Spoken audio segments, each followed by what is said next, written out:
J'ai atterri avec cette réunion où on parlait de la boîte à partage et j'ai trouvé le concept très bien. J'ai participé personnellement au défi Famille Énergie Positive sur la commune où j'habite et j'ai eu envie dans le cadre de mon emploi de le remettre en place. C'est Hanan qui m'a attrapée dans les locaux et elle m'a demandé si je voulais bien participer. Il y a une personne du centre social qui m'a parlé qu'ils allaient créer un jardin si j'étais intéressée. Je passais dans le quartier, j'ai vu une pancarte, ce qui m'a attiré.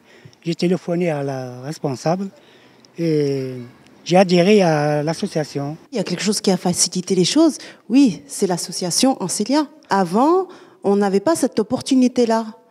On avait des idées, oui, mais ça s'arrêtait chez nous, quoi. Il nous apprend des choses sur les insectes, etc. Et nous, après, on peut les retransmettre. Sans le centre social et sans Hanan, on n'aurait pas connu déjà.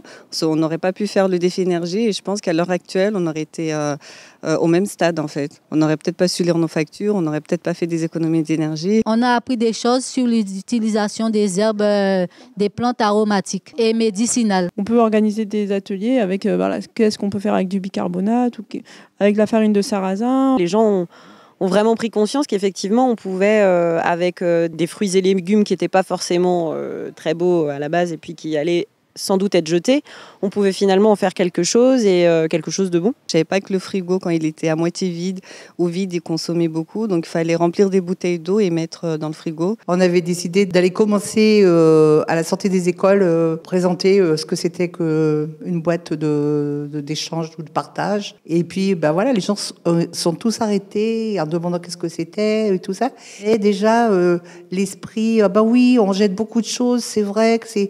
On se rend compte, on est une société qui gaspillons beaucoup et on serait content de pouvoir faire revivre des objets. Ce que j'aime, c'est que ce sont des produits locaux et de bonne qualité, qui peuvent être accessibles presque à tous. Moi, j'incite mes petits-enfants, quand ils viennent, qui mettent tout dans la même poubelle. Non, je dis là, les bouteilles sont là, les cartons de lait sont là. Il y a le compost. Dans la pratique, c'est aller vers les autres, aller vers les gens, les convaincre que pour un mieux vivre ensemble, il faut que les choses changent. Tout l'enjeu est là, en fait. Ouais, les faire venir, leur expliquer, leur dire voilà comment vous consommez, comment vous pourrez consommer autrement. Il faut vraiment aller à la rencontre des habitants. Il ne faut pas avoir peur de discuter avec les gens. Moi, je pense qu'il faut amplifier ce mouvement, quoi. Ça nous ouvre l'esprit sur notre façon de consommer. C'est vraiment une prise de conscience, ce défi. Il nous ouvre l'esprit sur notre façon de vivre au quotidien, sur notre façon de vivre avec les autres et sur notre façon de vivre pour les autres.